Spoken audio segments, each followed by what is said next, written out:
अरे काशी, अब बस कर बेटा, और कितनी सफाई करेगी।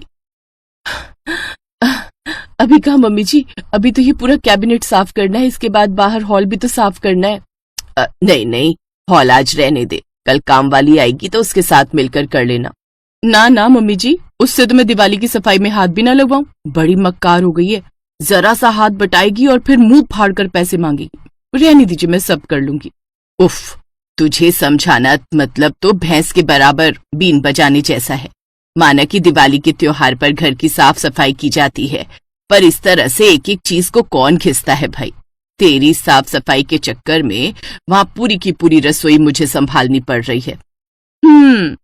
तो ये निकली ना असली बात, आपको दिवाली की सफाई से प्रॉब्लम नहीं है, बल्कि रसोई संभालने से प्रॉब्लम है। नहीं री, रोज का काम तो यूं चुटकियों में मैं निपटा लूं, लेकिन क्या मम्मी जी, रोज के खाने के अलावा और क्या करना है आपको रसोई में? अरे कल दिशा का फोन आया था, बोल रही थी कि इस बार दिवाली पर बाजार से खरीद कर ना भेजो मिठाई। उसके ससुराल वालों की खास फरमाइश आई है।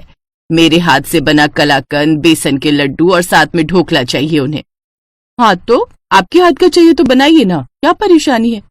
ये कहते हुए काशी फिर से अलमारी में जमी हुई धूल साफ करने लगी। वो लगातार अपनी सास से नजरें चुरा रही थी और ये बात उसकी सास कमला भी अच्छे से समझ रही थी। मेरे हाथ का मतलब कि सब कुछ मैं अकेले खड़ी होकर बनाऊंगी क्या? बहू जितना मन घर के बाकी कामों में लगाती हो, उतना ही अगर रसोई में लगा लो ना, तो कसम से हमारा घर स्वर्ग बन जाए। अरे अरे मम्मी जी, ऐसा तो गलती से भी नहीं होना चाहिए। अगर हमारा घर स्वर्ग बन गया तो हम सब तो स्वर्गवासी हो जाएंगे ना।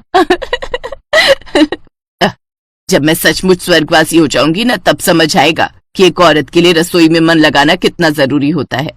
ओफो मम्मी जी, अब आपकी सारी उम्मीदें मैं अकेली तो पूरी नहीं कर सकती ना। कुछ काम मीनाक्षी को भी बोल दिया कीजिए।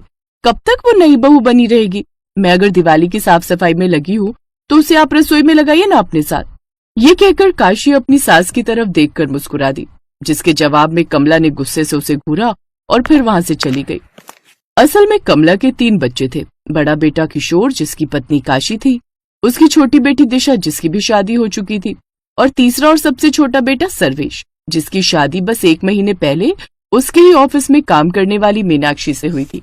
शादी के 2 दिन बाद ही मीनाक्षी अपने मायके चली गई थी और अब दिवाली से 3 दिन पहले ही ससुराल लौटी थी। तो अब तक सही मायने में अपने घर का कोई काम उसने नहीं संभाला था। दूसरी तरफ कमला को शुरू से ही खाना बनाने और खिलाने का बड़ा शौक था, लेकिन उसकी बड़ी बहू काशी उससे बिल्कुल उलट निकली।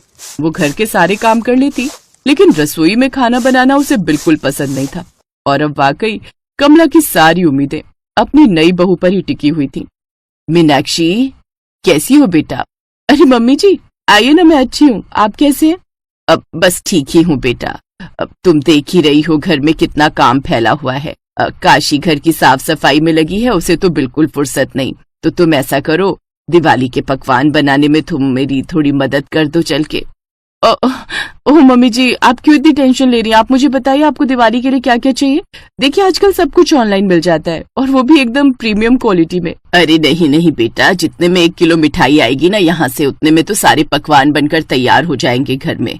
और ये कंपनी वाले कितना भी बोले, घर जैसी शुद्धता थोड़ी ही ला सकते हैं। और फिर इस बार दिशा के ससुराल से खास फरमाइश आई है कि मेरे हाथ का बना कलाकंद, बेसन के लड्डू। और ये क्या बात हुई? दिशा दीदी के घर वालों को सोचना चाहिए कि इस उम्र में आप कैसे करेंगी इतना कुछ, और ससुराल वाले नहीं सोच रहे तो दिशा दीदी को तो सोचना ही चाहिए। अब रुकिए, मैं अभी दिशा दीदी से बात करती हूँ। नहीं नहीं, रुक जाओ बेटा, अब मैं खुद बात कर लूंगी उससे, तुम फोन मत करो। मीनाक्षी से हुई इस बातचीत से कमला को इतना तो समझ आ गया कि 2-2 बहुओं के होते हुए भी उसकी रसोई उसके बाद सुनी ही रहने वाली थी। क्या करूं, फोन करके दिशा को मना ही कर दूं क्या? अब नहीं नहीं, साल का सबसे बड़ा त्योहार है, और फिर मांगा ही क्या है उसके घर वालों ने, बस थोड़े बहुत पकवान। बहुएं नहीं लगेंगी साथ में तो क्या मेरे घर में दिवाली के पकवान नहीं बनेंगे? अब चलो फिर मैं भी इन दोनों को दिखाई देती हूँ कि मैं क्या चीज हूँ। अब तो दिवाली के लिए इतने सारे पकवान बनाऊंगी मैं कि ये दोनों की दोनों शर्म से पानी पानी हो जाएंगी।